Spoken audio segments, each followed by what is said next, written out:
Bueno, muy buenas noches para todos y todas. Bienvenidos, dándole como puntualidad a ese horario que estábamos acordando. Hoy quiero felicitar a estos primeritos que llegaron. Muy bueno que estemos bien puntuales y atentos a lo que el Señor nos quiere compartir hoy por medio de Freddy. Que Dios y el Espíritu Santo pues nos acompañen. Hoy la oración que voy a hacer va a ser dirigida a la Santísima Virgen María y dice: Oh Santísima Virgen María, a tu corazón inmaculado consagramos hoy nuestro hogar y en especialmente a este encuentro de la animación bíblica de la pastoral. Vela maternalmente sobre todos nosotros. Ayúdanos a vivir cristianamente. Cúbrenos con tu protección. Aleja de todos nosotros los peligros de alma y de cuerpo, que sea el modelo de virtud, de amor, de honestidad y caridad. Que nunca se apague en nosotros la devoción a ti y a tu divino Hijo. Oh bondadosa Virgen y Madre, dígnate formar de nuevo este hogar y este grupo en el cielo, ya que en la tierra pertenece por entero a tu Hijo Jesús. Amén. Padre Amén. nuestro que estás en el cielo, santificado sea tu nombre. Venga a nosotros tu reino. Hágase tu voluntad en la tierra como en el cielo. Danos hoy nuestro pan de Danos hoy cada nuestro día. pan de cada día. Perdona nuestras Perdona ofensas, nuestras como ofensas, también como nosotros también nosotros perdonamos a los que perdonamos nos ofenden. a los que nos No nos ofenden. dejes caer en la No nos tentación dejes y caer en la líbranos del tentación mal. y Amén. líbranos del mal. Amén. La Santísima Virgen María, que siempre está pendiente de nosotros, que nos sigue ayudando como madre, como esa primera discípula. Le decimos también: Dios te salve María, llena eres de gracia, el Señor es contigo, bendita tú eres entre todas las mujeres y bendito es el fruto de tu vientre Jesús. Santa Santa María, María, Madre de Dios, Madre de Dios, ruega por ruega por nosotros nosotros los pecadores, pecadores, ahora y en la hora ahora de y en nuestra la muerte. hora de Amén. nuestra muerte. Amén. Y que el Espíritu Santo nos bendiga, nos ayude y nos ilumine, nos ayude a tener una mente abierta para seguir entendiendo su palabra. En el nombre del Padre, del Hijo, del Espíritu Santo. Amén. Amén. Bienvenido pues, Freddy. Ahí está cámara y micrófono en tus manos. Bueno, gracias Adriana, gracias también por la oración y bueno, un saludo de nuevo fraterno a todos los hermanos y hermanas claretianos que se vinculan a este espacio de formación que se está llevando a cabo en esta modalidad. Sin duda alguna, yo creo que es una oportunidad muy buena. Yo estaba recordando los semestralizados de otros tiempos que eran presenciales, implicaba el desplazamiento, muchas veces incluso hasta una semana completa. Sin duda alguna, muy valioso, porque yo creo que el encuentro personal también es necesario, si el vernos, el sentirnos, el compartir es fundamental, pero bueno, creo que para algunos asuntos también la virtualidad puede ser una buena alternativa. En ese orden de ideas, pues yo creo que también hay que saber aprovechar esos momentos que nos va trayendo cada tiempo presente. Ya seguramente bueno, lo que antes llamábamos las asambleas bíblicas, creo que todavía existen, ¿cierto? Y el otro que es el encuentro de Micla, creo que es el que se hace cada 2, 3 años, si no estoy mal, ¿cierto? Sí, cómo no. Cada Ese, dos El de años. bueno, micro y el de reviclar. eso, Micla y Reviclar. El último de Reviclar fue donde estaba acordándome yo. Bueno, yo no, yo Acá hace en mucho rato no Medellín. participa. En Aquí en Y el de Medellín fue Medellín, reviclar fue Reviclar. acá. Ajá. Ah, sí, sí. en el Porque el último, Picacho. en el Picacho, el último que yo estuve de Reviclar fue en Santo Domingo, ¿sí? Que Mm. Mm. abordamos el tema político en Latinoamérica, Biblia y política, creo que fue o Biblia y migración, perdón, fue el tema que compartimos allí. Ya después, imagínense, ya va a ser 10 años, Padre Pedro, Ah, que no me invitan, pero 10 bueno, años. seguramente en otro momento volveremos a estar allí si Dios quiere. Dios Con la quiere. ayuda de Dios. Bueno, entonces, como lo indiqué en el programa de curso, entramos a la tercera sesión, donde voy a hablar un poco de los profetas que van del siglo séptimo hasta el exilio, ¿sí? Y luego al final espero alcanzar a hacer una presentadita al menos de los profetas del preexilio, ¿sí? Ustedes, como ya pudieron ver seguramente, yo creo que la historia de Israel se parte como en tres momentos. Primer momento desde la salida de Egipto hasta el destierro, luego los destierros que son como un intervalo y el segundo momento que arranca después del posexilio hasta la llegada de Jesús y finalmente de la llegada de Jesús hasta la destrucción de la ciudad de Jerusalén y la dispersión de todo el pueblo judío en diferentes lugares. Ya podríamos hablar de una cuarta etapa, pero ya no es bíblica, que es la que tiene que ver un poco con el regreso que se da por allá en el 48, después de la Segunda Guerra Mundial. Hoy vamos a trabajar un poco o a compartir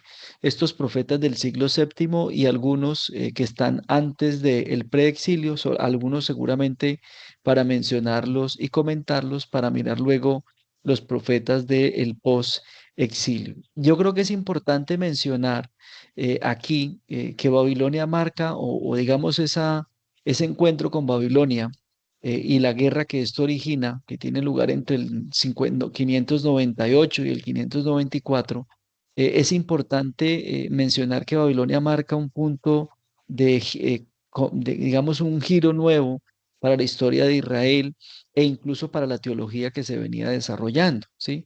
Por ejemplo, a partir de la experiencia en el destierro de Babilonia, los teólogos, ¿sí?, van a desarrollar, por ejemplo, el principio de la universalidad, entendiendo que la salvación es integral, que la salvación no solamente alcanza lo espiritual, sino que aborda incluso el cosmos entero. Luego el tercer Isaías, por ejemplo, va a desarrollar muy bien esa teología en los capítulos 55 al 66, al decir, por ejemplo, que Dios no necesita un templo porque la tierra es el estrado de sus pies y algo por el estilo. Bien, como estos profetas ya del siglo séptimo, sí que va a tener un momento muy interesante con la reforma de Josías, pero parece ser que esa reforma va a quedar embolatada en medio de las tensiones políticas que hay en el siglo séptimo, ¿sí? Ya dijimos que en el siglo octavo, casi mediados del octavo y finales del octavo, el gran imperio fue el imperio asirio, ¿sí?, con su capital en Nínive, que eso también ayuda a entender un poco la reacción del profeta Jonás de no querer ir a Nínive por lo que le han hecho ya en otro momento a los del norte. En ese orden de ideas, ya para el siglo séptimo entra otro imperio en escena, que es el imperio babilonio, a entrar en tensiones con los asirios hasta que finalmente, por allá más o menos hacia mediados del siglo séptimo, 760, aproximadamente 750, los asirios dejan de ser un imperio y Babilonia se convierte en el gran imperio que luego va a estar más de 100 años, casi unos 120, 30 años, cuando lleguen los persas y desbanquen a los babilonios. Todo esto es muy importante porque esto juega un papel interesante. La geopolítica no está distante del asunto religioso. Por eso hoy en la geopolítica moderna no podemos estar exentos de esas realidades y mucho menos la experiencia religiosa. De ahí la urgencia de profetas y profetisas que puedan también responder precisamente a esas situaciones geopolíticas. ¿Qué profetas aparecen aquí en el siglo séptimo, sobre todo, al menos hasta que llega a Babilonia, casi empezando el siglo sexto? Sofonías, Jeremías, Nahún, Habacuc y algo de Ezequiel que ya empieza a aparecer, aunque Ezequiel normalmente se le suele ubicar ya en el siglo sexto realmente. Yo voy a hablar hoy solamente de Sofonías y Jeremías, ¿sí?, por asuntos de tiempo.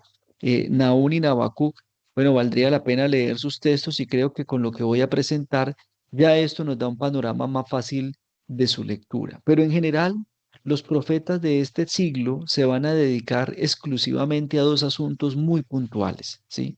Primero, van a insistir en que la descomposición social cada vez es más fuerte, que esto contrasta, ¿sí?, sobre todo en el sur, porque recuerden que ya para este momento ya no existe el reino del norte desapareció en el 721 con la destrucción de Samaria, de los templos, y finalmente con la mezcla racial entre asirios y los del norte, que ahí es donde nacen o surgen los famosos samaritanos, que siguen siendo judíos, pero por tener esa mezcla desde el 721, pues van a generarse esa enemistad con los del pueblo judío, olvidando el principio de la familia de Yahvé, que era muy clave en la teología, por ejemplo, del desierto y del Sinaí.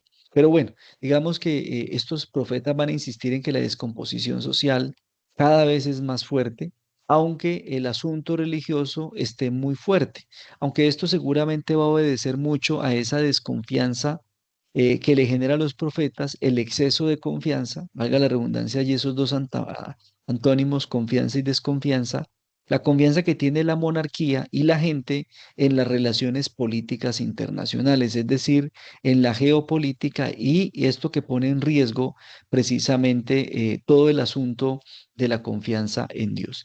Y por el otro lado, ¿sí? Todo el tema de la monarquía, que cada vez acumula más poder. Un ejemplo de esto va a ser, por ejemplo, Manasés, es el abuelo del rey Josías, que va a ser sumamente duro. Manasés va a estar más o menos en el 680, casi muy cercano a los tiempos del profeta Sofonías, y va a ser un hombre perverso, va a ser uno de los reyes perversos que va a tener el reino del sur. Va incluso a sacrificar a uno de sus propios hijos al dios Malot, que era un dios cananeo muy antiguo, al que se le sacrificaban los niños para pedir pues algún tipo de favor y demás. Es decir, que con Manasés van a volver con mucha fuerza los cultos baalísticos o de Baal, que representan diferentes deidades, entre ellas Malot, al que se le sacrifican niños, entre ellos Artemisa y Asherá, que son dos diosas de la fertilidad y que promueve mucho pues este culto sexual y demás. Entonces, de ahí también un poco el llamado de atención de estos profetas a la monarquía, que cada vez acumulando poder y controlando todo, pues siente como que tiene todo bajo control, ¿sí? Eso es lo primero, la descomposición social y el peligro de una monarquía que cada vez quiere acumular más poder. Y por el otro lado, porque los profetas no son desconocedores de esa realidad, es señalar el peligro inminente que representan las nuevas potencias, especialmente Babilonia, ¿sí? Babilonia se alza con mucha fuerza, ¿sí? Su dios, que es el dios Marduk, es un dios que le gustan las victorias y le gusta someter a los otros dioses y a sus pueblos respectivamente. Recordemos que los profetas, ¿sí? Más que ver el futuro, ¿sí? Como lo van a hacer los apocalípticos, que tienen visiones, los profetas de este tiempo no tienen propiamente esas visiones tan, digamos, tan llenas de símbolos como lo van a hacer los apocalípticos, pero viendo el presente anticipan el futuro, que esa es la cualidad precisamente del profeta. Es decir, los profetas, conscientes de la situación geopolítica, ven con mucho peligro el alzamiento de Babilonia y la confianza que el rey y el pueblo han puesto en estas alianzas internacionales, como lo mencionaba ahorita, lo que pone sin duda alguna un riesgo en esa relación y esa confianza con Dios, que esto es muy normal, ¿no? Muy, digamos, no normal, muy típico. Cuando se tiene todo, ¿sí? Dinero, trabajo, reconocimiento y demás, seguramente que uno poco a poco puede empezar a olvidarse de Dios y a sentir que su confianza está más, ¿sí? En la mamona, como dice el profesor Picasa en su libro Biblia y Economía, ¿sí? Más en el dinero que se vuelve un Dios que precisamente en el Dios de Israel o en el Dios del cielo. Entonces, estos son los dos asuntos que los profetas de este tiempo van a insistir fuertemente, ¿sí? La descomposición social, Sofonías va a ser muy duro con los jueces, bueno, ahorita lo vamos a ver, con los sacerdotes, porque ven que ellos como guardianes no están cumpliendo precisamente con ese propósito de salvaguardar la moral. En este contexto, entonces, estos profetas, pues leyendo el profeta, el presente, anticipan un futuro terrible para Israel. Pero ojo, como lo decía, esto no se puede confundir con la apocalíptica, que la veremos más adelante, tiene unas características completamente diferentes. Bien, ¿quién es Sofonías? ¿Sí? Bueno, él aparece en tiempos de Josías, tras la muerte de Manasés. Viene uno de sus hijos, que es el papá de Josías, no dura mucho tiempo en el poder, unos 8 o 10 años menos aproximadamente, y luego Josías, que es uno de los hijos mayores, pero que apenas tiene 12 años, llega como rey de Israel, ¿sí? Es decir, ya al menos para la cultura judía es un hombre, aunque tenga todavía 12 años. ¿Esto qué quiere decir? Bueno, el hecho de que este profeta aparezca en tiempos de Josías, hacia el año 640 aproximadamente, es uno de los profetas que alienta la reforma religiosa del 627. Esto es importante y voy a tomarme aquí un momento para explicarlo, aunque esto hace parte de lo que se denomina la historia de Israel, que es otro módulo normalmente que se dicta cuando se estudia el Antiguo Testamento, ¿sí? ¿Qué es la reforma religiosa del rey Josías? El profesor José Luis Sicre tiene un librito muy bueno que se llama la teología deuteronomista, y allí Sicre nos cuenta muy bien qué fue precisamente esta reforma, ¿sí? Recuerden que en el 721 el reino del norte desaparece, es mezclado con los asirios, luego finalizando a más o menos hacia el 680 vienen los babilonios, y los babilonios, aunque han sometido a Judá, que está pagando tributo, finalmente pues no representan mucho peligro en ese momento, ¿sí? Entonces, el rey Josías, que es un niño realmente, más impulsado seguramente por el sumo sacerdote, por los profetas como Sofonías, ¿sí? E incluso también por el mismo Jeremías, de una u otra forma lanza una reforma religiosa. ¿Qué pretende la reforma religiosa? Quitar todo lo que su abuelo Manasés había hecho, ¿sí? Entonces, esto obliga a que en tiempos de Josías, hacia el 628, 627, se reforme el Deuteronomio, ¿sí? Es muy curioso por la forma como lo cuentan, ¿sí? Porque dicen que en tiempos del rey Josías, haciendo unas reparaciones en el templo, alguien tumbó una pared y encontró unos rollos. Y adivinen qué rollos eran ese libro, ¿sí? El libro del Deuteronomio. Según eso, se les había olvidado el libro del Deuteronomio. Estaba por allá enredado, ¿sí? Embolatado, por tanto, pues el concepto de la Asamblea Santa, del pueblo de Dios, todo esto que era clave para la organización del pueblo y que de una u otra forma cuestionaba la monarquía, pues se había perdido. Curiosamente alguien lo puso por allá y luego hicieron una pared y eso quedó enterrado. Cuando se encuentran esto en el templo, se lo llevan al rey y le dicen, uy, ¿cómo así no hemos cumplido la alianza? Sí. Y entonces el rey introduce el código deuteronómico, que se conoce así, el capítulo 12 al 26, en el cual se encuentran todos los elementos para justificar la reforma religiosa y de esa manera tumbar todo lo que su abuelo Manasés había hecho, que obviamente Manasés había hecho cosas que no se debían, ¿sí? Como por ejemplo alentar los cultos cananeos, baálicos y demás. Bueno, el Deuteronomio le da la autoridad, ¿sí? Al rey Josías para que elimine todo eso y acabe con todos los cultos distintos a Yahvé. Pero también pues introducen normas tribales que se habían perdido y que no aparecían, por ejemplo, la Pascua, ¿sí? Uno pensaría que la Pascua, desde que Moisés la celebró por primera vez en Egipto, se siguió haciendo todos los años, ¿no?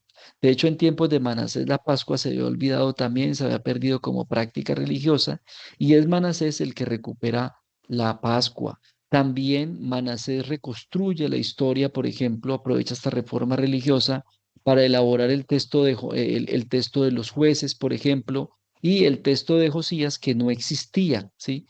Que de hecho no es raro, perdón, no es raro que el libro de Josué tenga una relación con Josías, ¿sí? Se parecen incluso hasta la forma en cómo se pueden pronunciar, porque Josué, que era el gran reorganizador después de Moisés, tampoco aparecía. Entonces, todo esto le sirve mucho a Josías como rey para hacer una reforma que le permite nuevamente como tratar de volver al pueblo y recuperar esa descomposición social que los profetas de este tiempo van a señalar. No obstante, ¿sí? Esto no quita que el profeta Josías pues denuncia algunos problemas sociales, ¿sí? Como la idolatría, como la opresión, la indiferencia religiosa, etcétera. El capítulo 1, 4 al 13 va a mostrar precisamente esa denuncia directa que el profeta hace frente a este tipo de situaciones que se están presentando y que también dan cuenta de la moral que se está dañando dentro del pueblo de Israel. Eso por un lado en cuanto al profeta que aparece en tiempos de Josías. Luego, lo que va a plantear su profecía, que básicamente se va a fundamentar en algunos temas que a nivel teológico son necesarios en este momento y que el profeta le sale al paso. Por ejemplo, primero, señalar que la situación social y religiosa de Israel es insostenible. Y esto es un asunto bien interesante. Es decir, el profeta no se deja tramar, discúlpenme la expresión, de la reforma religiosa de Josías. Va a decir que como esta situación es insostenible, pues esto lo que ha hecho es acrecentar la ira de Dios. Y esto, dice el profeta, lastimosamente le va a traer un castigo a Israel. Recuerdan que los profetas del siglo octavo ya empezaron a hablar de un posible castigo, de la ira del Señor. Bueno, aquí en el siglo séptimo y más en el siglo sexto, sobre todo con Jeremías, se va a acrecentar. Jeremías va a utilizar el término el día terrible de la ira de Yahvé, que esto va a ser una forma de describir precisamente la situación con Babilonia y el posterior destierro que se va a llevar a cabo. Pero aunque el profeta por un lado señala pues que la situación social y religiosa es insostenible, que esto no está dando cuenta de la alianza ni de la fe en Dios, en Yahvé, también tiene un momento para hablar de la esperanza, ¿sí? Y va a decir que sin duda alguna el castigo parece inminente, dice el profeta, pero ese castigo será la puerta de entrada para un nuevo comienzo, ¿sí? Un nuevo comienzo en el que, bueno, el resto de Israel, como se le va a conocer a los que sobreviven al destierro y regresan, ¿sí? Con los que están en la tierra, pues con ellos se va a abrir un nuevo pueblo, ¿sí? Una nueva, digamos, incluso raza, porque de aquí van a ser el judaísmo, que recordemos hasta este momento no ha nacido todavía el judaísmo como oficialidad va a surgir hacia el 460, al 64, con la proclamación del sacerdote Esdras del Pentateuco.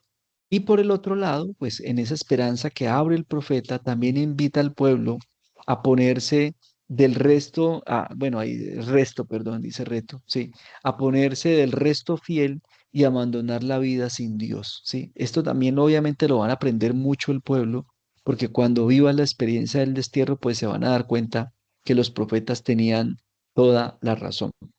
Es importante señalar aquí que cuando se habla del resto de Israel, a veces se suele pensar solo en los que vienen de Babilonia. Y recuerden que a Babilonia fueron llevados la cohorte y las familias ricas, ¿sí? Pero en la tierra, en Jerusalén y en Judá, se quedaron los pobres, los campesinos, la gente de a pie, ¿sí? Esto es lo que algunos van a denominar los profetas, o lo que los profetas van a llamar, lo que algunos van a denominar como los profetas de la Golá, ¿sí? Los profetas de la tierra o el pueblo de la tierra. El tercer Isaías, por ejemplo, va a estar mucho con los que se quedaron, los que nunca se fueron, porque el profeta Isaías va a señalar, sobre todo el tercer Isaías, que los que no se fueron también sufrieron porque quedaron finalmente sometidos al yugo de los babilonios. Este profeta va a lanzar, bueno, un poco para explicar de qué se trata precisamente esta situación social y religiosa que el profeta considera que es insostenible. Bueno, sin duda alguna, el capítulo 3 va a ser clave precisamente para entender esto, porque el profeta va a lanzar unas duras críticas contra los dirigentes, ¿sí? Es decir, si el pueblo se ha desviado o está haciendo lo que no debe, es porque sus dirigentes se están haciendo mal, ¿sí? Que es lo que normalmente suele suceder. Bien, por ejemplo, de los jefes va a decir el profeta que son leones rugientes, es decir, que solo están esperando cómo destrozar al pueblo, ¿sí? Sobre los jueces dice que son lobos nocturnos, es decir, son corruptos porque la ley, la justicia, la verdad se hace de día. De noche, ¿qué se hace? Trampa. Y los describe como lobo. ¿A qué sale un lobo nocturno? A acabar con lo que puede encontrar. De los falsos profetas, porque los hay también, los declara como fanfarrones, como impostores, sobre todo porque están diciendo que lo que viene para el pueblo es grande y poderoso, ¿sí? Que el pueblo o el rey, el reinado del sur va a ser sumamente grande, pero el profeta Sofonía está diciendo, no, eso no es cierto. Miren la geopolítica, miren lo que está sucediendo y eso ya nos va señalando que la cosa va sumamente mal. Esto es pura fantasía, podríamos decir, señala el profeta como una forma de desenmascarar a los falsos profetas. Y de los sacerdotes, que tampoco se quedan sin su poquito aquí, dice que son profanadores y violadores de la ley. Es decir, dice que no están cumpliendo con su deber y que también se prestan precisamente para que la monarquía haga de las suyas. Yo reconozco, y una cosa que siempre me gusta decir cuando doy historia de Israel, que yo creo que Josías es un rey muy interesante, a mi modo de ver, más grande que David, porque logró eh, salvar al pueblo por algún momento precisamente de todo ese mal gobierno que tuvo Manasés, que fue como casi de 40 años, su abuelo, y que trajo cosas muy terribles para Israel. Y este rey, pues logró, en efecto, con su reforma religiosa, que también tenía sus propios intereses, y era adueñarse, por ejemplo, nuevamente del norte, que estaba sin quien lo controlara en ese momento, pero logró rescatar el libro del Deuteronomio, ¿sí? Aunque lo modificó, logró dar pie para la elaboración de Josué, del libro de Josué y el libro de los jueces, textos que sin duda alguna hoy son claves para estudiar esto que conocemos como la teología o la historia deuteronomista, ¿sí? Quisiera pasar ahora un poco a el profeta Jeremías, que es un profeta muy querido, ¿sí? Tengo un amigo que ha hecho su tesis doctoral en el tema del pueblo de Israel, el concepto de pueblo en Israel, y estaba trabajando su postdoctorado en el profeta Jeremías, o en el siervo sufriente de Yahvé. Para él, el siervo sufriente es sin duda alguna Jeremías. Él dice que cumple con todos los rasgos para ser el siervo sufriente, un profeta interesantísimo, con una profecía bastante amplia. Miren ustedes que aparece casi desde el 640 y más o menos hacia el 586, 580 aproximadamente, donde se le pierde el rastro. Es uno de los profetas que creo que más tiempo ha dedicado precisamente a esta labor y que seguramente también empezó muy joven para haber logrado, haber dado todo ese recorrido precisamente en 4 momentos claves del pueblo de Israel. Este es el profeta también, como algunos le pusieron el profeta llorón, ¿sí? Porque sufre mucho por lo que ve que se va a avecinar y sufre mucho más cuando comprueba que lo que estaba anunciando él y Sofonías se cumple en realidad. Finalmente a Sofonías no le tocó ver la destrucción de Jerusalén, pero a Jeremías sí le toca anunciarlo y verlo. Bien, es una de las grandes figuras, ¿sí? E influyentes del profetismo en este periodo, ¿sí? Él dice que viene de la tribu de Benjamín, es decir, de la tribu de donde viene también el rey David. Propone una doble unidad para Israel. Él dice que política y teología tienen que estar unidas, es decir, religión. Esto quiere decir sin duda alguna que en su momento tuvo que haber estado a favor de la reforma religiosa de Josías, con sus más y con sus menos. Creo que al menos ni Jeremías ni Sofonías se opusieron precisamente a esta reforma religiosa. Su ministerio profético es amplio, muy rico, muy completo.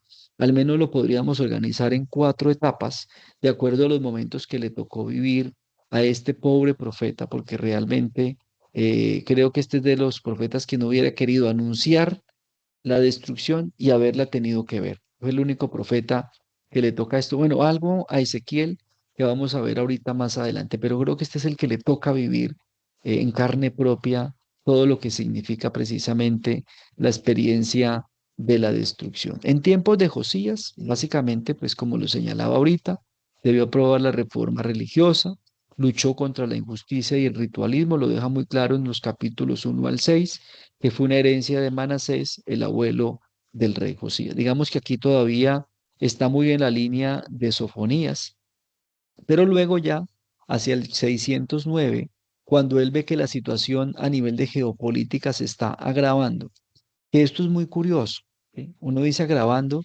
pero bueno, ¿y cómo así que está grave? ¿Ya hay riesgos? No. ¿Qué pasa aquí? ¿Sí? Durante el reinado de Joaquín, ¿sí? Se hace una alianza con Egipto.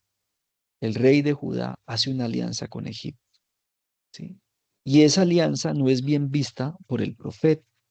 Recuerden que Egipto todavía sigue siendo potencia, no es el gran imperio como en tiempos de Moisés, pero aquí todavía sigue siendo, pues obviamente, una potencia, ya no a nivel internacional, es decir, que cubría toda la península del Sinaí y de Canaán, pero sigue siendo potencia en Egipto, se sigue controlando todo el reino, toda la parte norte de lo que hoy es Egipto y parte incluso hasta de Marruecos y demás, ¿sí? Pero Egipto sigue siendo poderoso en su territorio, pero es poderoso. Y aquí se hace una alianza porque el rey Joaquín teme que los babilonios pues quieran de pronto entrar. Entonces Joaquín se quiere anticipar a esa situación. Y por allá, sí, casi finalizando, empezando el siglo sexto, lanza una especie de rebelión y de ataque contra los babilonios, que luego, pues en efecto, es castigada, es repelida retenida por los babilonios, que son más poderosos, ¿sí? Y se les castiga con más tributos y se les da una sentencia. Si vuelven a hacer algo así, van a ser destruidos, ¿sí? Entonces, esta alianza que hace Joaquín con Egipto le da confianza al rey para medírsela a los babilonios, creyendo que va a tener el respaldo egipcio, ¿sí? Pero pues esto termina en un fracaso inicialmente que obliga, en efecto, pues al rey a retratarse un poco de la situación, pero a quedar sentenciado. De ahí entonces, precisamente, el profeta, ¿sí? Tenga también que seguir insistiendo en esto de Sofonías. ¿En quién confían ustedes? ¿En Dios, que los salvó de Egipto?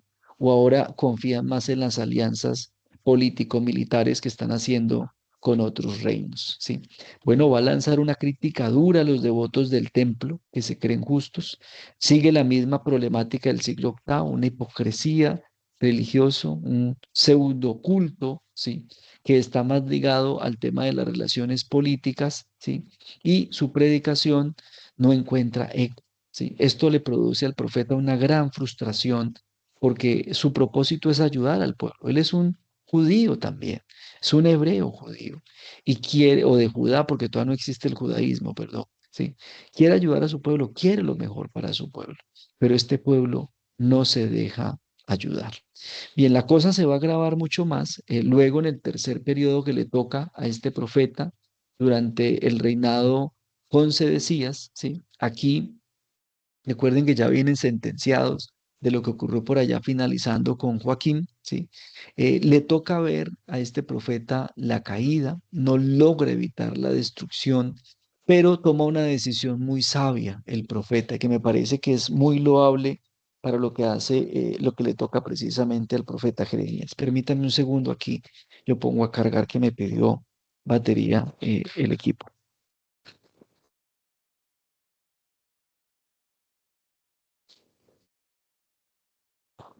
Bien, ¿qué va a hacer el profeta aquí puntualmente? ¿Sí?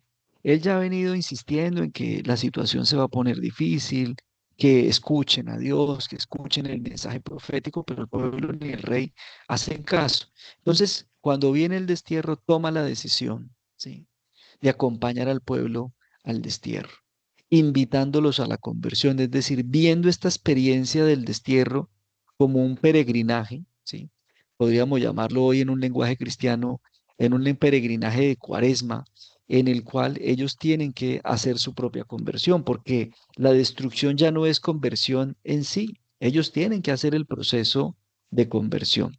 Y allí aprovecha también para denunciar a los falsos profetas que hablan de un regreso inminente, ¿sí?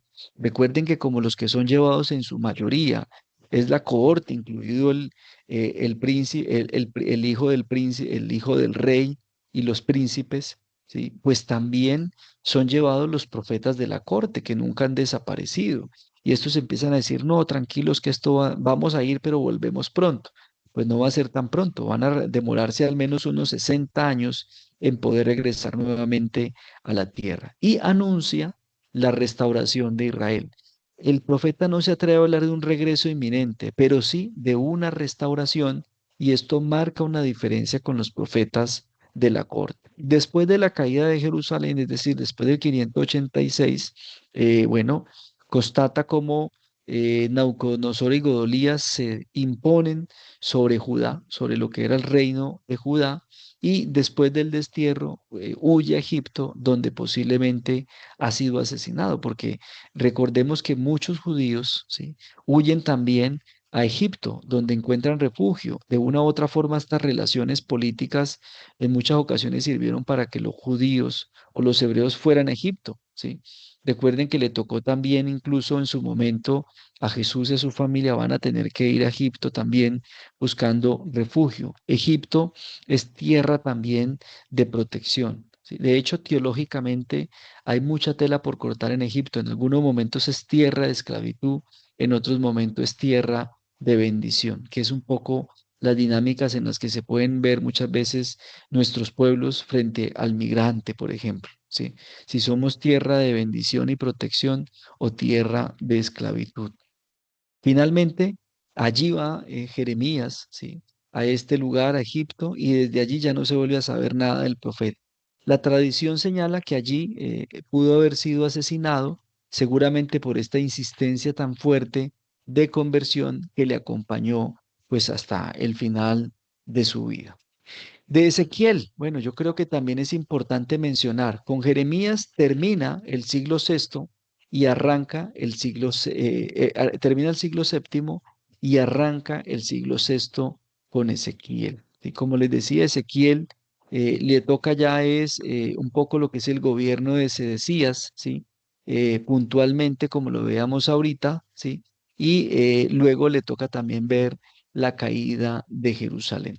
Bueno, su ministerio profético se lleva a cabo en dos etapas entre el 598 y el 573. Lo mismo que Jeremías y Sofonías, en la primera etapa lo que hace es lanzar unos juicios muy duros contra Judá por su pecado, ¿sí?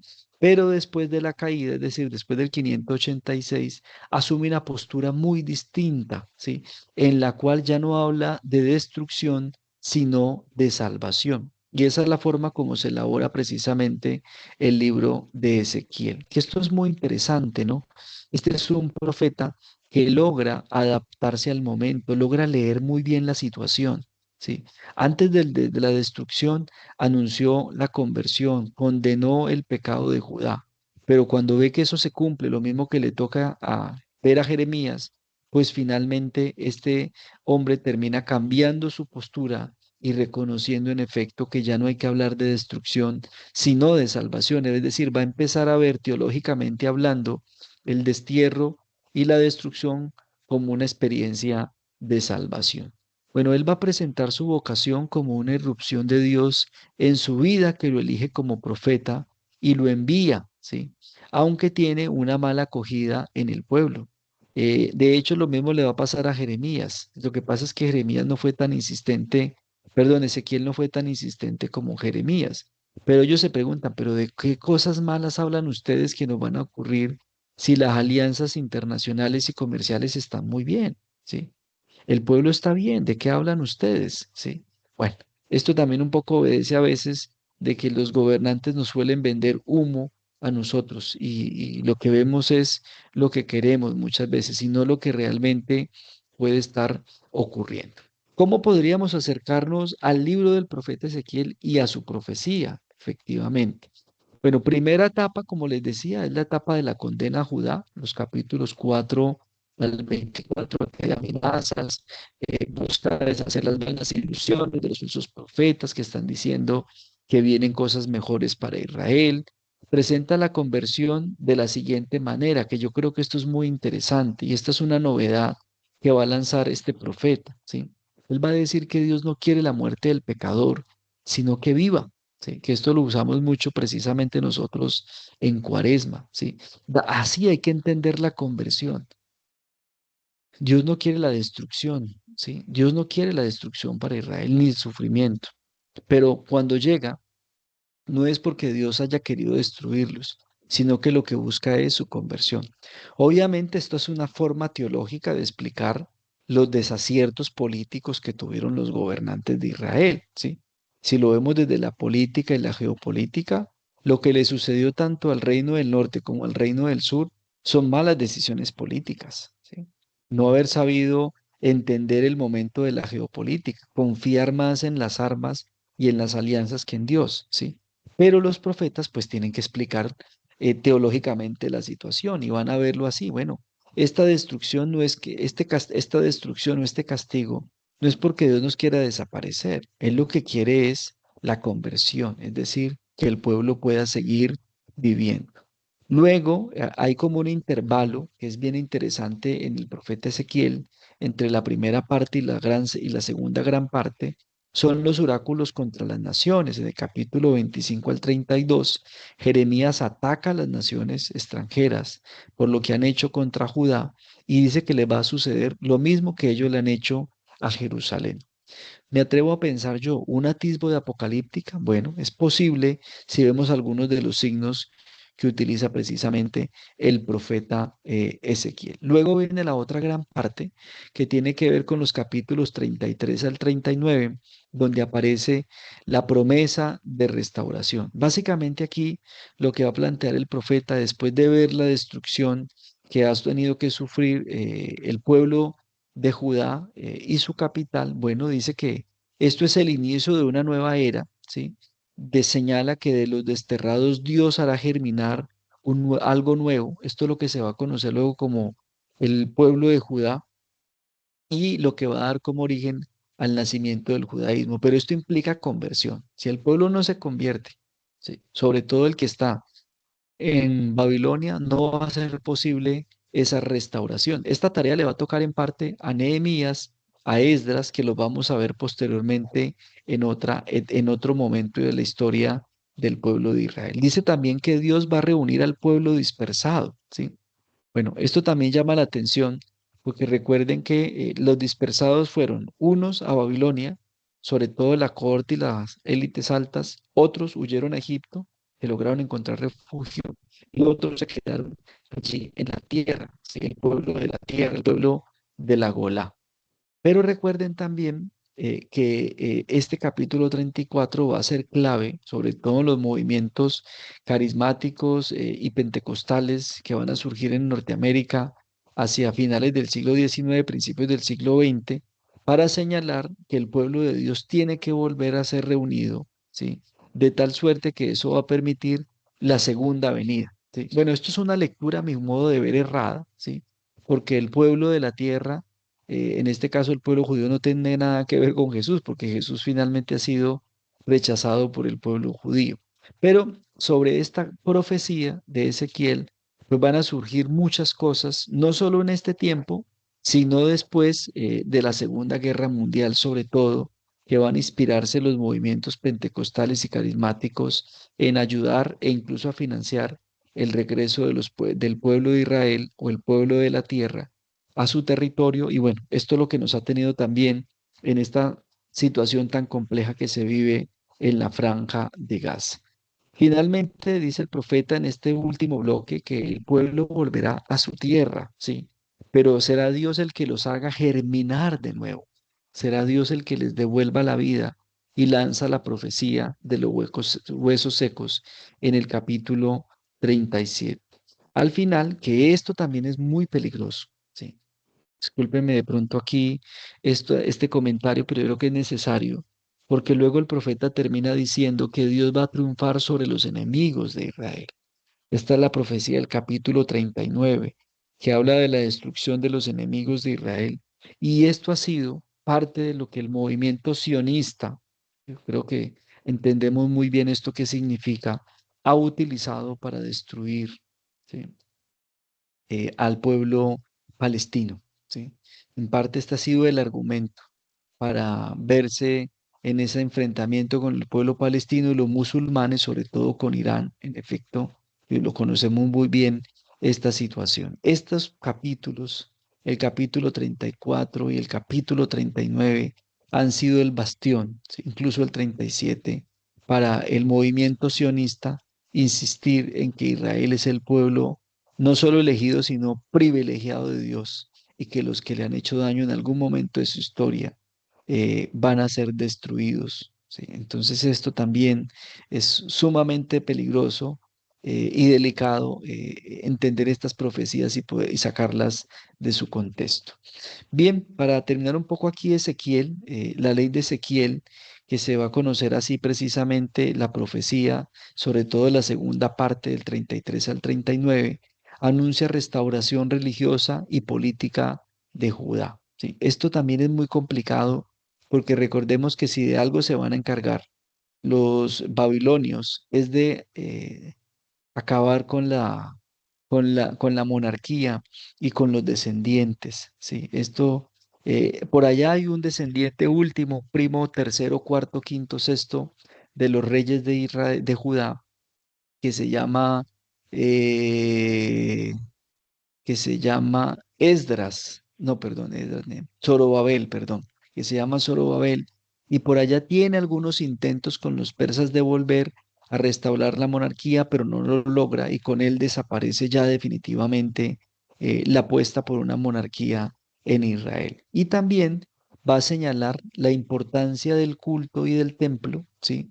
Va a decir que la ciudad debe convertirse en un templo, que también esta es una profecía muy interesante de ese segundo bloque de Jeremías, y va a hablar también del reparto de la tierra, cómo se va a volver un reparto. De hecho, pareciera ser que esta ley de Ezequiel, como se le conoce a la segunda parte del libro, estuviera como haciendo una reorganización nuevamente de la tierra, como se hiciera por allá en el libro de los números y algo en el libro de Josué y de los jueces, señalando un poco como un nuevo nacimiento de Israel, pero ya no Israel realmente, sino Judá, porque Israel, que es el norte, que se ha mezclado con los asirios, ya no tiene lugar para eso, ¿sí? Ya no tiene lugar en esta tierra. Por eso deben salir de la misma. Bueno, voy a ver un poco, Adriana, y si acaso un poco mencionar aquí algo en general los profetas del posexilio. Bueno, señalar que con Ezequiel pues terminan ya los profetas del el preexilio y luego van a venir los profetas del posexilio, ¿sí? Ahí va a aparecer el segundo Isaías, sobre todo que le va a echar bastante brillo a Ciro, el grande, luego el tercer Isaías, que va a tener una pelea fuerte con Ageo y con Zacarías, ¿sí? Sobre todo también con Zorobabel, que tienen como propósito reconstruir el templo y no el tejido social del pueblo. Luego también va a estar Ageo, un profeta muy en la línea davídica, lo mismo que Zacarías, que tienen intenciones de reconstruir el templo y la monarquía. Malaquías, Jonás, Abdías, Joel y finalmente Daniel, que es uno de los grandes también de este periodo. Bueno, estos profetas, ¿qué hacen? ¿Sí? Estos profetas, sin duda alguna, van a ser muy diferentes a los profetas que vimos antes del exilio, ¿sí? No tienen, como lo digo allí, ¿sí? Con algunas excepciones, de pronto en algunos momentos el tercer Isaías, en algunos momentos el mismo Daniel, ¿sí? Estos profetas carecen de la energía y la espontaneidad que tenían los profetas de antes del destierro, ¿sí? No tienen la misma fuerza, podríamos decirlo. Incluso se puede notar en que tienen libros muy pequeños, ¿sí? Bueno, eso tampoco es determinante, sin duda alguna, ¿sí? Joel es muy fuerte y a pesar de que tiene 4 o 5 capítulos, el mismo Jonás, ¿sí?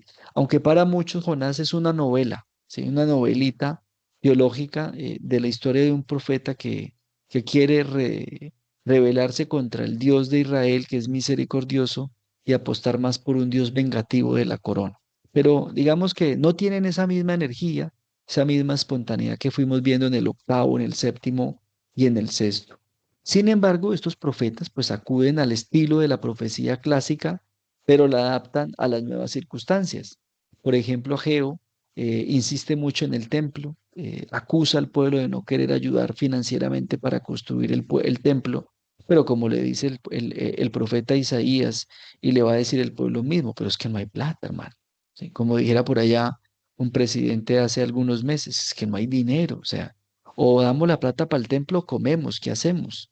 Luego la cosa se va a agravar mucho más. Recuerden ustedes, si leen a Nehemías, por ejemplo, que en el capítulo 4 y el 5 se denuncia que incluso muchas mujeres han tenido que vender sus cuerpos en la prostitución para poder pagar deudas o incluso dar los diezmos, que esto pues es algo intolerable. El mismo Ezequías lo entiende, el mismo Nehemías lo entiende y termina desaprobando esa práctica, ¿sí? Pero tienen que adaptarse a las nuevas circunstancias que se van enfrentando. Especialmente, ¿sí? Ellos van a apostar mucho por un futuro muy optimista para Israel tras la venida del destierro. Recuerden que estos son los profetas que vuelven del destierro o que están después del destierro y empiezan a anunciar un futuro muy optimista, pero lo cierto es que el futuro no va a ser nada fácil.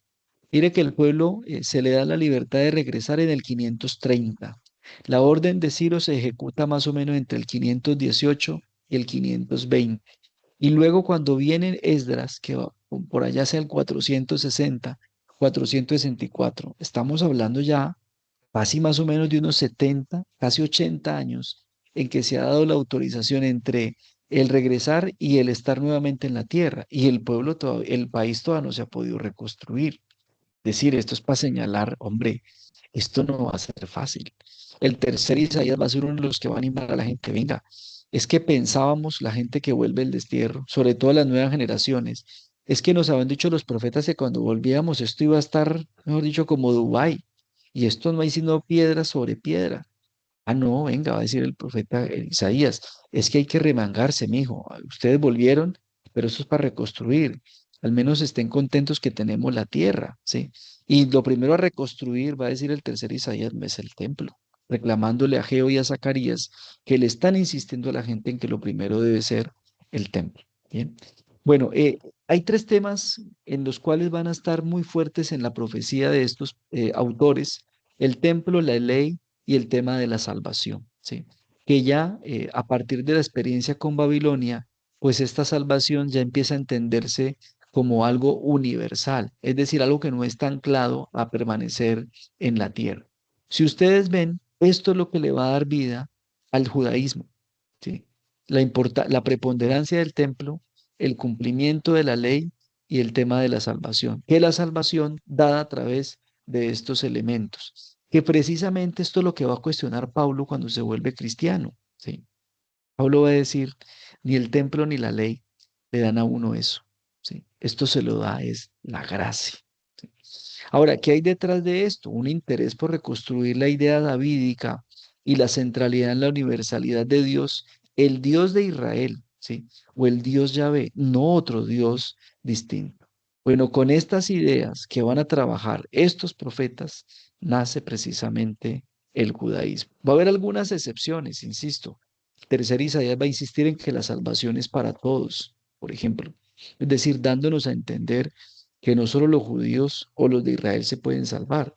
Jonás también en sus 4 capítulos nos va a decir que Dios salva incluso al que se convierte, aunque esos sean enemigos de Israel, como en el caso, por ejemplo, del pueblo de Nínive. Van a haber excepciones, ¿sí? Daniel va a ser más nacionalista, sin duda alguna. Joel y Abdías también van a ser más nacionalistas, precisamente. Insistir en que la prioridad es el pueblo de Israel. Bien, eh, yo no sé, Adriana, tú me dices cómo estamos. Veo aquí 7:55. Yo no sé, Adriana, tú me dirás si alcanzo a Sí, presentar un poco estas últimas dos filminas para hablar sí, ya del tranquilo. tránsito. Listo, perfecto. Yo Ajá, creo que sí, hágale tranquilo.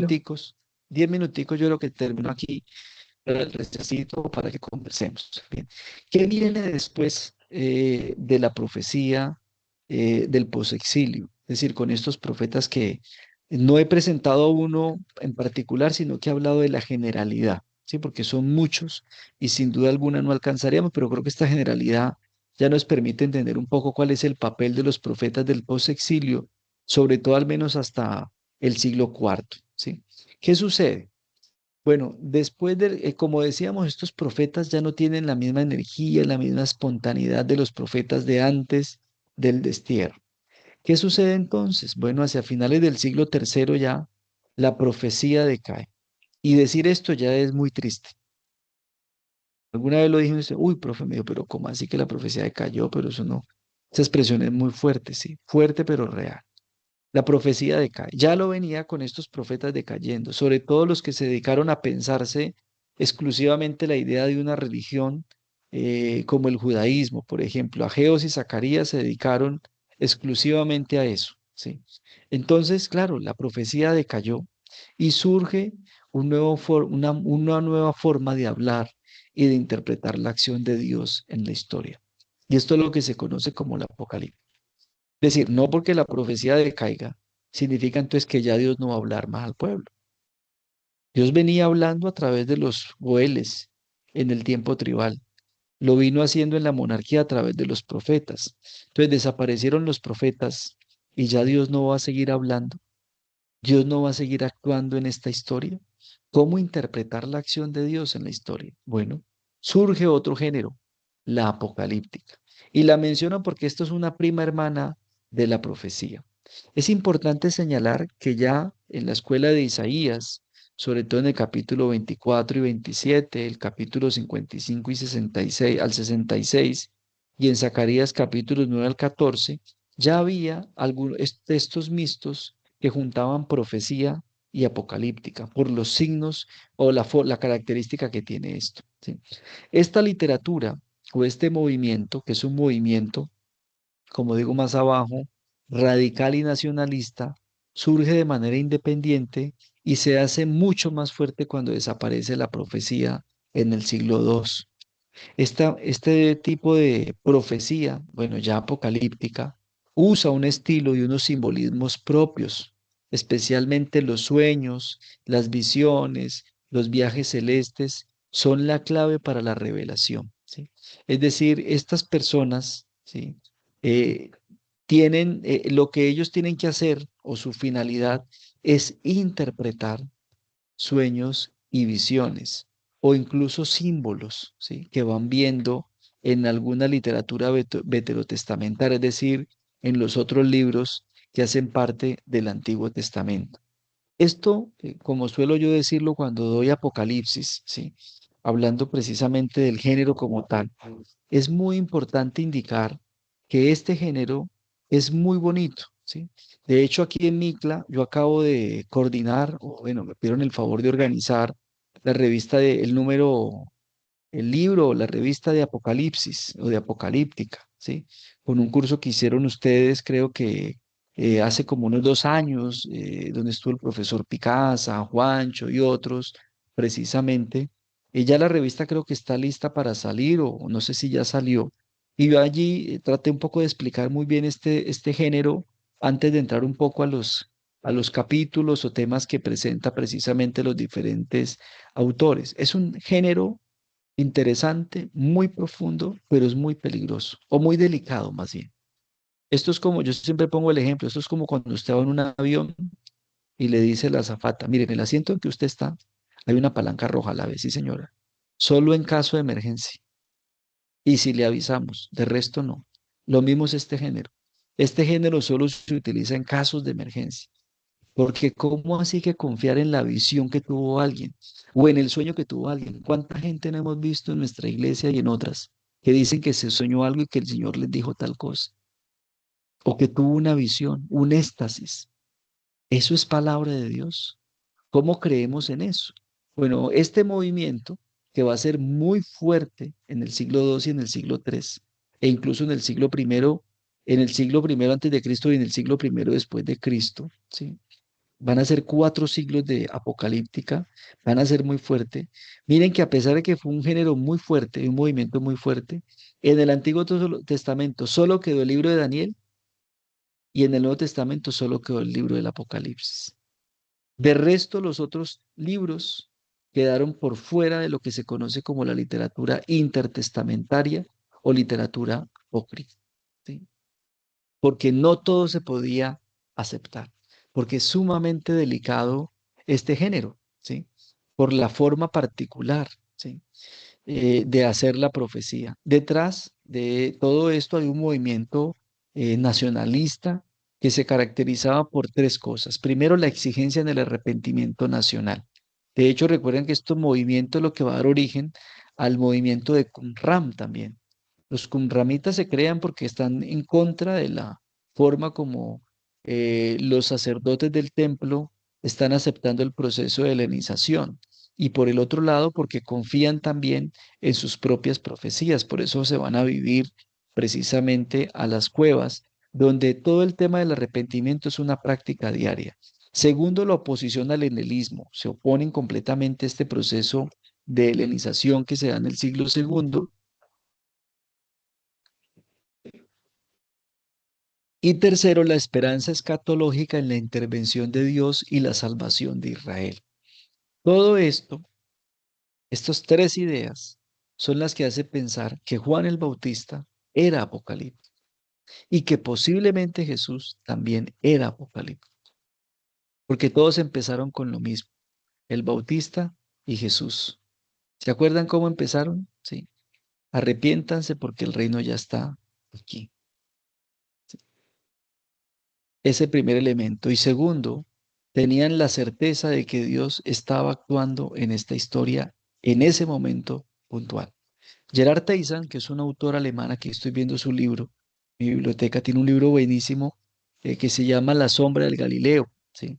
Y cuenta donde, a modo una novela que yo creo que es de las pocas novelas que yo he visto que le explican a uno y le dan un gran conocimiento sobre los movimientos precisamente apocalípticos en el siglo I, y prácticamente nos está hablando de que la posibilidad de que Jesús y el Bautista fueran apocalípticos estaba a la orden del día, porque los movimientos apocalípticos eran sumamente fuertes en este contexto.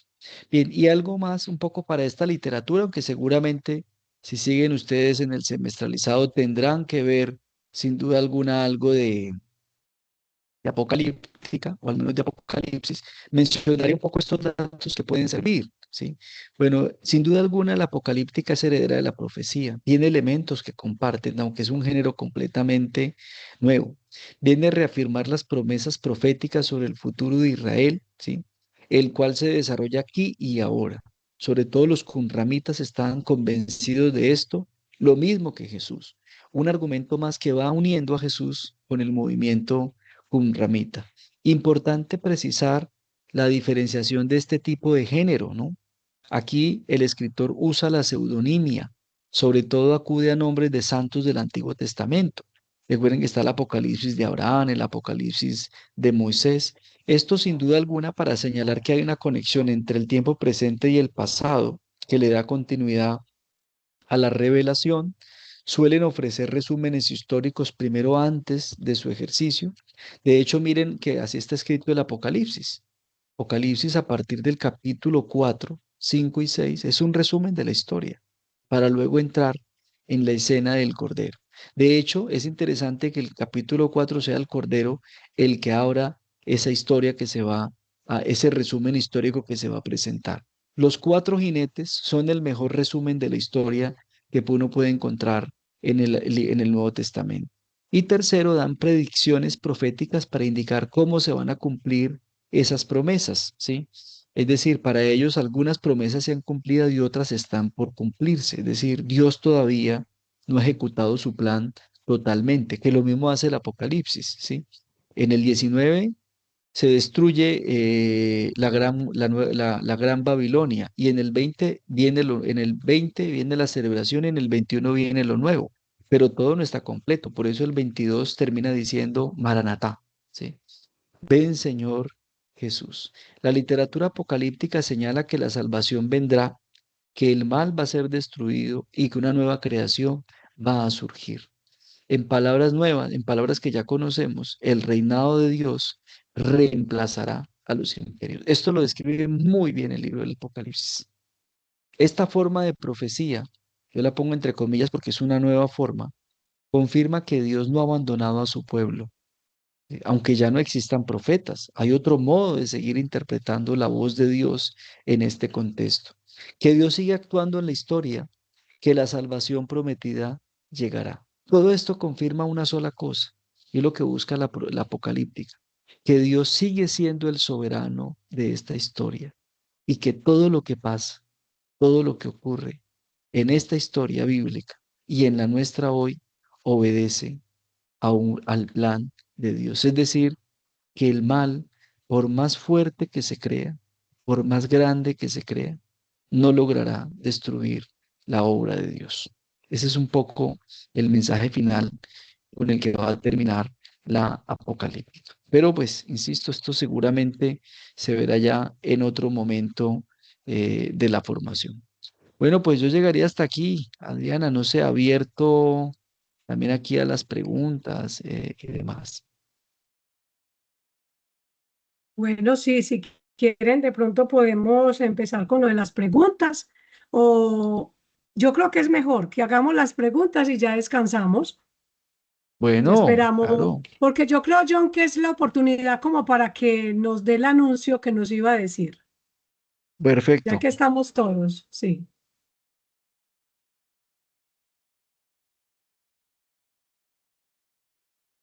Tenemos una pregunta, Maribel. Sí, vamos primero con esas preguntas. Dale. Ya uno. Adelante, Maribel. Ah, Maribel. Sí, Maribel. Aló, Te Sí, escuchamos, buenas sí. Maribel. noches. ¿Cómo Dale, están? Maribel. Muchísimas gracias por esta intervención. Todo lo que has dicho me parece súper magistral, pero me quedo con la esperanza escatológica, que es esa expectativa cristiana de la victoria final de Dios sobre el mal y la venida de un futuro de perfección, incluyendo la resurrección de vida, que es un contexto de vida eterna y transformación del mundo. Eh, Todo el abordaje que nos acabas de dar con relación a los profetas como son Jeremías, Ezequiel, es un abordaje para poder analizar y ver desde la otra óptica de cómo realmente se desarrollaron estos hechos, ¿no? Estos acontecimientos que de una u otra manera marcaron un antes y un después en el nacimiento del judaísmo. Entonces, mil y mil gracias por todo ese abordaje. Gracias. No, con gusto, Maribel. Yo creo que esto último o lo que empezaba, yo creo que es muy claro, ¿no? Los profetas tenían una certeza, ¿sí? Y era bueno, dos certezas. Una era que el pueblo, pues sus gobernantes iban por donde no eran, ¿sí? Es lo que yo empecé diciendo en la primera sesión, ¿sí? La monarquía fue un carro que no arrancó nunca, ¿sí? O sea, los profetas todos tuvieron esa certeza, esto vamos por donde no es, ¿sí? Y esto nos va a llevar a, a un descalabro, ¿sí? Seguramente ninguno logró ver las dimensiones, por eso decía, el único profeta que le tocó todo esto completico fue a Jeremías. Ezequiel apenas estaba empezando cuando llega lo del destierro, ¿sí? Esa es la primera certeza, que esto arrancó mal y que no van bien y que posiblemente va a terminar mal, como ocurrió. Pero la otra certeza es que si esto desencadena en algo terrible como va a ser el destierro, hay otra certeza, es que Dios va a seguir acompañando al pueblo, ¿sí? O sea, que Dios va a rescatar a este pueblo, lo va a levantar y que va a llevarlo a algo nuevo. Bueno, en eso precisamente se sustenta Jesús para señalar esta promesa del reino de Dios, esta apertura del reinado de Dios, como algo nuevo que llega a completar precisamente esas promesas. El reino es oposición al mal, ¿sí? Y por eso el Cordero en Apocalipsis, aunque degollado, permanece de pie para señalar finalmente que Dios es el que sostiene este plan de salvación, que entre aciertos y desaciertos va llegando a su propósito. Entonces son dos certezas que yo creo que nos deja la profecía y que intenta precisamente, sobre todo, rescatar la segunda, la apocalíptica, como fusión ya o como nueva fase de la profecía.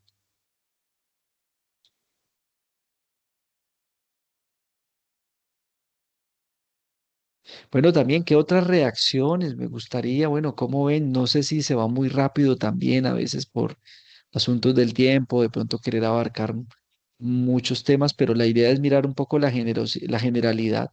La idea es ver la generalidad y cómo esa generalidad nos ofrece también posibilidades y nos da herramientas para poder luego acercarnos a la lectura de estos textos, porque estos textos, después de esto, tengo que ir a leerlos con los apuntes para poder seguir aprendiendo y profundizando más en ellos.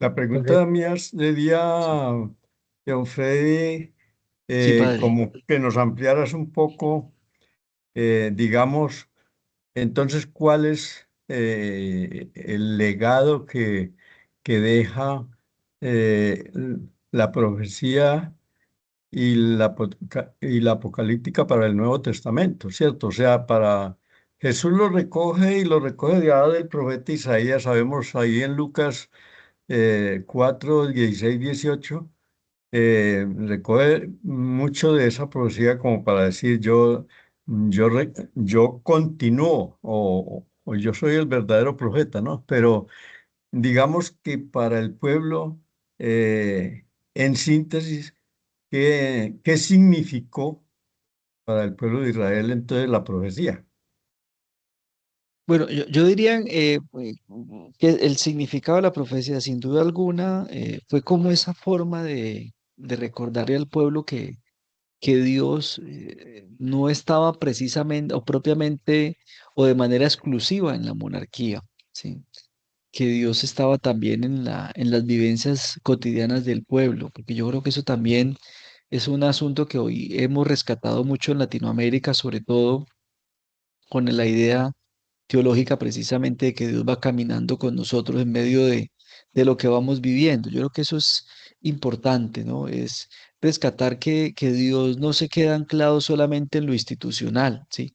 Hay otras formas que Dios puede encontrar, otros vías, otros canales para seguir comunicando su palabra y sobre todo seguir llamando la atención sobre la alianza o los acuerdos que se han hecho con él y que son expresión precisamente de. Yo creo que hay una herencia fuerte. Jesús, como usted lo mencionaba, padre, pues va a intentar recuperar o recuperar esos principios de la profecía, ¿sí? Por eso Jesús denuncia las formas de gobierno.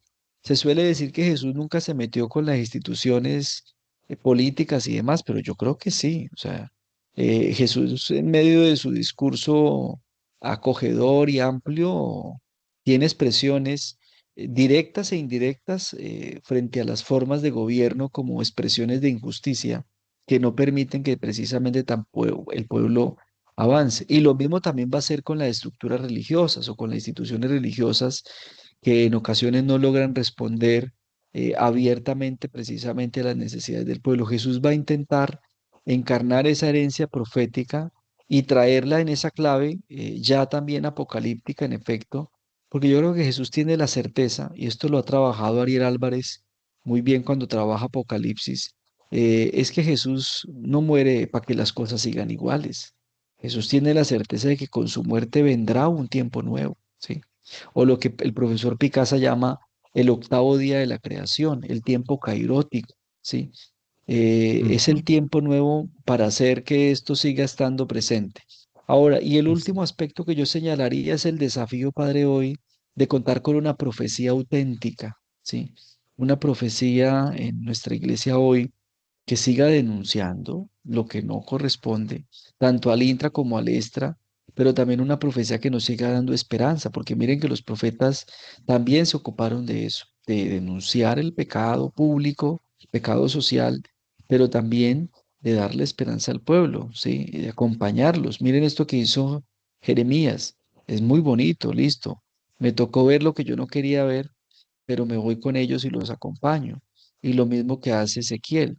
Empieza con una profecía de condena, pero luego cuando ve este sufrimiento dice, no, yo no puedo seguir anunciando esto.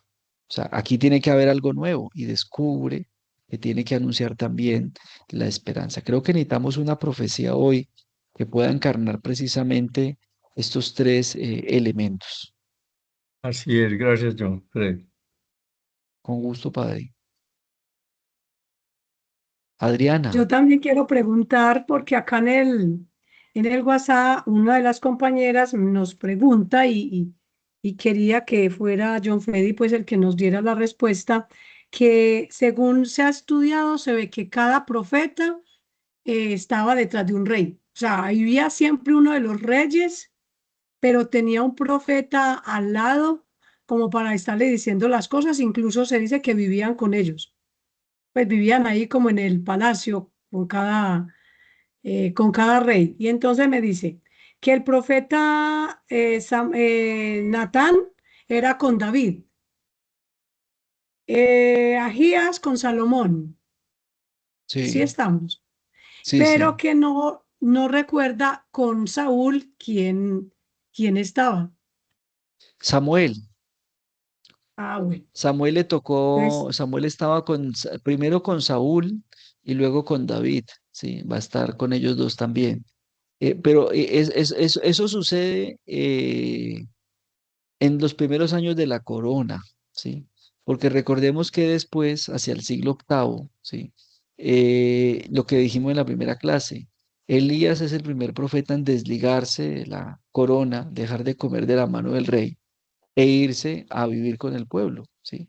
¿Le acuerdan esta imagen que pusimos, no? Esta imagen del profeta que tiene que ser alimentado por los pobres o incluso por los ángeles. Cuando yo vivo en el palacio, pues seguramente voy a comer de lo mismo que Mm. come el rey, no paso necesidades, no me va a dar frío, etcétera, ¿sí? Pero eso implica, pues, ajustarse a los caprichos del rey. Pero cuando viene la profecía de Elías, que salva, que es la que salva finalmente el proyecto religioso de Israel con el yavismo, pues le toca pasar a las necesidades, ¿sí? Pero esto es lo que tiene que asumir finalmente el profeta cuando quiere ser auténticamente profeta. Muchas gracias. ¿Quién más de Bien. pronto tiene alguna pregunta o algún comentario que le queramos y aprovechar que John Freddy está con nosotros?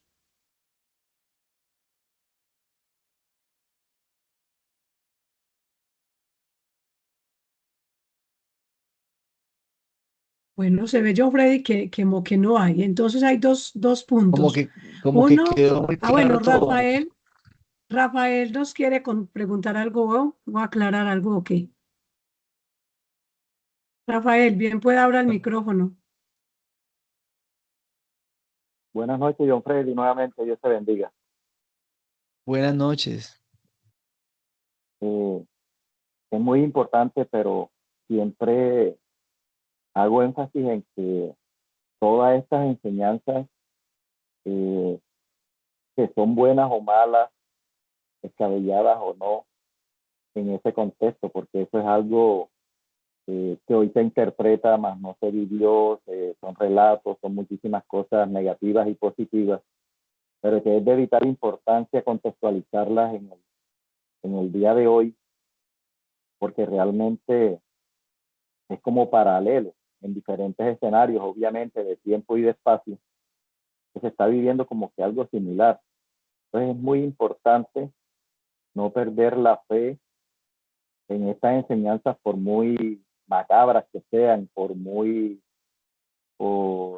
por mucha narrativa, por tantas cosas del autor, pero que realmente no perdamos la fe en el plan de Dios y llevarlas al contexto de hoy para discernir sobre lo mejor, porque hoy, en el contexto de hoy, vivimos lo bueno y lo malo, obviamente. O sea, no estamos tan haciendo el análisis paralelo.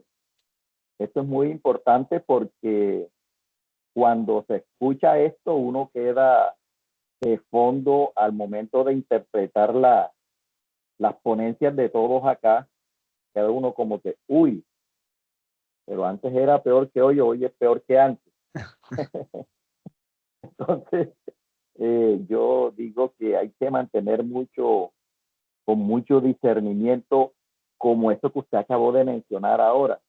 Se me escapa un momentico, pero es como que esa alerta que se dice que es peligroso, pero está ahí. Sí. Algo que mencionaba usted hace unos 15 o 20 minutos en la ponencia.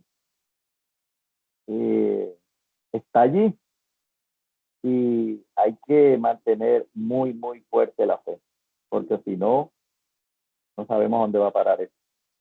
Gracias.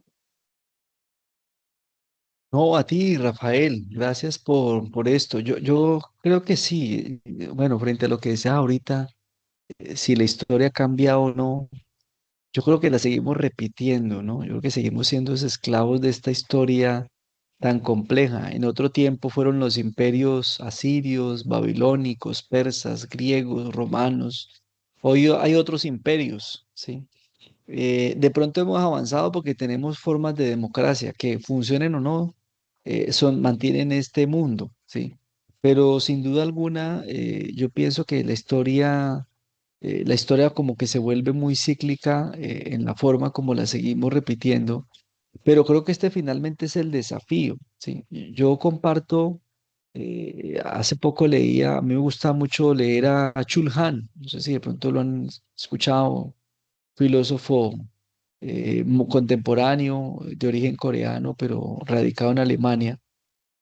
Y hace poco recibió un premio en España, hace como unas 2 semanas, y él decía que él considera o cree que este sistema que tenemos hoy, él cree que debe caer, o sea, o que debe cambiar, ¿sí?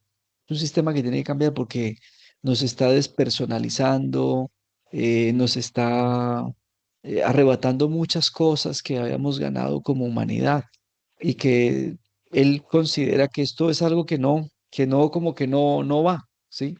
Bueno, yo creo que, y lo hablaba luego con un amigo, ¿será que esto es posible? Me decía, hombre, la gente en el fondo le gusta este sistema, yo, Freddy, nos ha gustado porque si lo hemos mantenido es porque nos gusta, algo nos da, Ujú. ¿sí? Pero bueno, en medio de eso creo que no hay que perder finalmente la esperanza y la posibilidad de que Dios sigue presente en esta historia. Yo creo que si algo nos enseñaron los profetas y los apocalípticos, ¿sí? En su nueva línea es que Dios sigue presente en esta historia, ¿sí? No hay que perder de vista eso y mientras eso siga siendo una certeza, yo creo que esa es la esperanza de que en algún momento esto tiene que cambiar y ser diferente. Bueno, ahí tenemos a nuestro amigo Jesús Albeiro. Albeiro, bien puede, abra el micrófono. Albeiro, ¿qué tal, hombre? John Déjate Freddy, ver. buenas noches, ¿cómo están? John Freddy, una Bien, hombre, hermano. pregunta. Eh, He dejado la educación, la docencia como 5 años y me he estado más enfocando en las homilías. John Freddy, una pregunta. ¿Cómo ve usted? Sabemos que hablamos de que tenemos una iglesia profética. ¿Cómo ves la iglesia profética hoy en América Latina? ¿Si es una iglesia profética o si ha perdido el tinte de profética y se ha acomodado a las circunstancias, de la vida o del tiempo? Bien, Albeiro, bueno, primero un gusto saludarte, hombre. Ojalá pudiera verte también así fuera por aquí, que hace rato que no nos vemos. Espero todo vaya bien contigo y con la familia. Mira, yo creo que esa es la pregunta de fondo, sí, esa es la pregunta de fondo, Albeiro. Hace poco, unas 2 semanas, estuve dando un seminario de Cristología en el doctorado de Teología de la UPB, ¿sí? Estuve allí como con 11 estudiantes del doctorado, e hicimos un recorrido por la Cristología en América, ¿sí? Y bueno, al final, con sus más y con sus menos, creo que el continente ha sido muy rico en eso, ¿sí? Diferentes vertientes. Sin embargo, yo planteaba también esta cuestión hoy, ¿sí? Y es que yo creo que después de lo que fue la teología de la liberación, la teología del pueblo de Dios, que Francisco la retomó mucho, ¿sí? Yo creo que el magisterio de Francisco estuvo muy ligado a la teología del pueblo de Dios y algo un poco de la teología decolonial que llamamos hoy en día, ¿sí? Creo que esto ha hecho que estos tiempos tan buenos de producción teológica hayan disminuido mucho, ¿sí? Y ha llevado, sin duda alguna, bueno, a que los grandes exponentes de la profecía en el continente, pues ya hayan ido desapareciendo. Y escuelas no han quedado, o no se han, o de pronto sí se han formado, pero no se han quedado. Hoy hay otros desafíos que la iglesia está viendo, por ejemplo, en términos de iglesia, ¿sí? El tema, por ejemplo, después, cómo recuperar la gente después de pandemia, ¿sí? El tema de las nuevas espiritualidades. Hoy nomás ahorita temprano de una reunión con el Satames y con Balmor para un trabajo que estamos haciendo para Ribla y veíamos, por ejemplo, el tema de las nuevas espiritualidades, ¿sí? Hace poco revisé un artículo, una revista, me pidieron evaluar sobre la inteligencia artificial como mediación en la vida espiritual, por ejemplo. Ya hasta eso hay hoy en día, o sea, hoy hay otras preocupaciones, ¿sí? que nos están sacando de la esencia profética. Y yo creo que aquí, sin duda alguna, Albeiro y hermanos, toca volver. Yo creo que el tiempo actual, con todos sus desafíos, es el momento preciso para recuperar el sentido profético sobre inteligencia artificial, ¿sí? Y todo el tema de Biblia, teología, el tema, por ejemplo, de las nuevas espiritualidades. El último censo en Colombia señaló que solo el 56% es católico ya. Censo que hizo la Conferencia Episcopal con el DAN y la Universidad Nacional. En el año 90 era el 92% de católico, ahora solo el 56%. Y el 27% es evangélico, ¿sí? Es decir, ya es un 50% en comparación de lo que tiene el mundo. Y creo que esto va a seguir decreciendo. Que ahí ha estado la preocupación también por el tema económico, cómo sostener la economía de la iglesia que tiene tantas obras y tantas cosas. Y de pronto eso nos ha hecho perder de vista, en efecto, Albeiro, el tema de la profecía, que es fundamental. Y estas otras cosas van haciendo carrera. Y yo personalmente veo con preocupación el tema de otros asuntos que no le estamos prestando atención desde el ejercicio profético por atender otras cosas. Como diríamos, para terminar el Beiro, ¿sí? Por darle prioridad a lo urgente, descuidamos lo importante. Me encantan estos grupos donde las personas están ávidas del conocimiento teológico, pero los animo a que continúen en estos estudios a todos. Y dos cositas. No es para que se llenen de conocimiento o de saber. Cada palabra profética es para ponerla en práctica. Es para ayudar al pueblo, es para que la iglesia se vea que es profética, anunciando, denunciando y proponiendo. Ese es un gran problema en Venezuela, en Colombia y en muchos países latinos, porque cuando la iglesia se vuelve profética y cada cristiano se hace profético, al anunciar, denunciar y proponer, se está colocando una lápida en las espaldas. Pero Jesús nos lo enseñó. Hay que seguir adelante. Freddy, me encantó haberte escuchado, te he estado siguiendo y lástima que yo haya dejado tanto la docencia, pero me encantó escucharte. Todo lo que has crecido, me encantó escucharte. Y para todo el grupo, muchas bendiciones. Que Dios me los ayude en este camino, que no es fácil, pero es hermoso. Gracias, Albeiro, hermano. Un gusto saludarte. Saludo a la Sí. familia. Gracias, Bueno, Albeiro. gracias. Bueno, Sí, no nos Por aquí. abandones tampoco. Albeiro, aprovecha. no los he abandonado. Ahí tengo a Pedrito.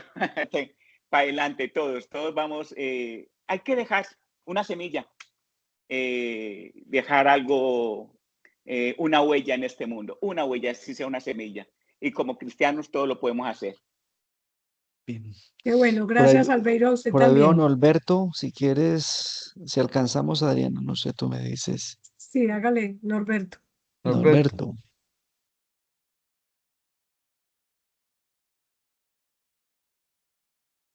Micrófono, Norberto.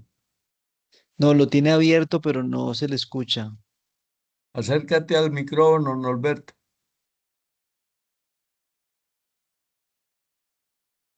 No, está interrumpido.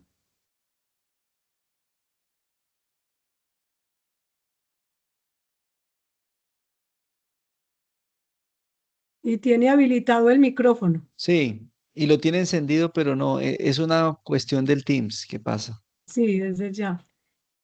Bueno, entonces vamos a pedir Bueno, mientras Norberto, Norberto puede seguro pronto ir dentro de 8 organizando. días, dentro de 8 Sí, días nos eso, puedes dígales. compartir si quieres. Bueno, compañeros, como lo decía Adriana, no es que sea una sorpresa ni mucho menos, pero sí es una petición muy especial. El próximo, yo le contaba a Adriana que en la universidad en la que trabajo cada 2 meses nos cambian los cursos y en este caso, pues para este nuevo semestre que empezó esta semana, me ha tocado clase los jueves a las 7 de la noche. Hoy me permitieron hacer un cambio, pero para dentro de 8 días no. Entonces yo cuadré con Adriana la posibilidad de que el próximo jueves la clase pueda ser a las 5:30 de la tarde, hora Colombia, ¿sí? 5:30 a 7, ¿sí? ¿Qué tema vamos a ver? Vamos a ver el tema del profetismo de Jesús y el profetismo hoy. Yo ahí espero un poco abordar, Albeiro, algunas claves que nos puedan servir precisamente en este contexto actual para poder mirar por dónde podría tirarse hoy el profetismo, ¿no? Yo pienso que el profetismo, sin duda alguna, y anticipo algo, tendrá que ir por el tema litúrgico, ¿sí? Nuestra experiencia de fe cada vez se vuelve más litúrgica, ¿sí? Pero podemos caer en pseudo culto o en una pseudo liturgia, y es necesario un poco mirar el asunto y cómo desde allí se puede empezar a hacer profecía también, ¿sí? Ese es el corazón de la iglesia. Por tanto, como corazón hay que cuidarlo, eso lo dicen muchos documentos de la iglesia. La liturgia es la clave. Y precisamente la liturgia en el Apocalipsis fue el punto de partida para juzgar la historia y relanzar la perspectiva profética en clave apocalíptica para la situación que vivían los cristianos del primer siglo. Entonces, yo creo que por ahí hay un asunto interesante. Yo espero y les pido de todo corazón que no haya dificultad de pronto en poder tener la sesión el próximo jueves a las 5:30, a las 7, y si, bueno, algunos ya por fuerza mayor no pudieran, pues queda aquí la grabación La para que puedan grabación. verla en otro momento. ¿Listo? Entonces, sería un Claro que poco sí, eso gracias, Ofred. para la próxima semana. Y la foto, no se vayan a ir sin la foto de hoy, los necesito. Entonces, acuérdense, sí, mientras se van acomodando, recuerden entonces, dentro de 8 días a las 5:30, igual queda la grabación para cuando podamos verla en otro momento, porque de pronto tengan que estudiar o trabajar, entonces no hay problema. Dentro de 15 a las 7 con otro tema. Entonces, a ver, pues bien listicos y nos vamos a ir tomando la foto para irnos despidiendo. Perfecto, vamos a ver a la otra pantalla de estas, eso, porque aquí me faltaba a mi profe Gonzalo, que está todo serio, el Gonzalo Rendón y María Viveros, acá muy bien a Cecilia y todos los que han estado, Yurley, Janie, bueno, a días que no te veía. Vamos a ver Corrija, entonces a Jesús, qué bonitos todos, eso, y Abraham. Qué bueno que hayamos estado todos, ya toditos les quedaron pues con la foto. Mañana la revisan en las páginas sociales. Estén pendientes. Bueno, entonces nos vemos, descansen. Santiago, no quedaste en la foto. ¿Por qué? Eh, sí ve el Santiago a la hora que llegó. Bueno, entonces, qué bonito que estemos toditos. Quedamos ahí entonces bien juiciosos y dentro de 8 días, si Dios quiere, los que puedan, ojalá sea la mayoría, de que lleguemos a escuchar esta última ponencia de John Freddy con los profetas, 5:30. Dios me los acompañe, sí, feliz máximas noche, muchas Chao, chao, gracias. Me bendiciones, alegra verlos. bendiciones y chao, chao. aplausos para todos. Dios me los acompañe. Muchas gracias. A ustedes, gracias por llegar. Gracias a todos.